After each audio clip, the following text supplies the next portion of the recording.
लड़की की आत्मा। साल 1950 का यह एक चौंकाने वाला किस्सा रानी बाजार का है। यहाँ राम प्रकाश रहता था, जिसकी बेटी को 5 साल की उम्र में कैंसर हो गया। कई डॉक्टरों को दिखाने और इलाज कराने पर भी उसमें किसी तरह का सुधार नजर नहीं आया। होते होते एक रात कैंसर ने उसकी जान ले ली। उस बच्ची की जान रात को करीब 1 बजे गई थी। उसी रात को पास के ही एक गांव की महिला मोहिनी को एक ट्रक ने टक्कर मार दी थी।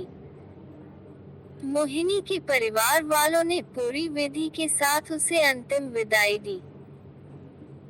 अब बच्ची के परिवार वाले भी उसे दफनाने के लिए जंगल की तरफ निकले।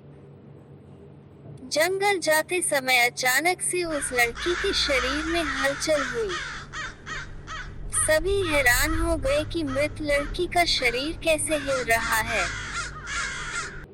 थोड़ी ही देर में लड़की जिंदा हो गई और उसके परिवार वाले खुशी खुशी उसे अपने साथ घर ले आए।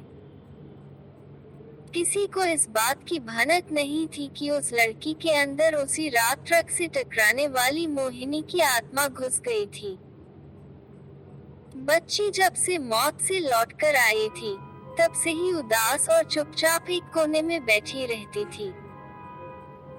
एक दिन उसकी माँ ने उसे खुद अपने हाथों से खाना खिलाया और मामा के घर लेकर जाने की बात कही। खाना खिलाकर उसे अच्छे से तैयार करके वो उसे अपने मायके ले गई।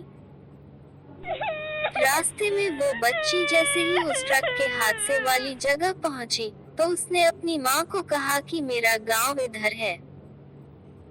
माँ ने उसकी बातों पर बिल्कुल गौर नहीं किया और उस बात को हंसी में टाल दिया। कुछ ही देर में वो अपनी बेटी के मामा यानी अपने भाई के घर पहुंच गई। 1-2 दिन बाद मामा जी के घर के आसपास ही बच्ची के अंदर घुसी मोहिनी को अपनी पड़ोसन सिमरन दिखी। उसने जोर से उसे नाम से पुकारा। सिमरन ने पलट कर देखा तो एक छोटी बच्ची थी।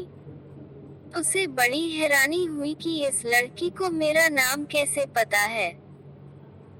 तभी मोहिनी ने अपने साथ बीती सारी बातें उसे बता दी। उसने कहा कि मेरे परिवार वालों ने मेरी मौत से ही पहले मुझे जला दिया था, इसलिए मेरी आत्मा भटक रही है। उसी दिन इस लड़की की भी मौत हो गई थी, तो मैं इसके शरीर में घुस गई।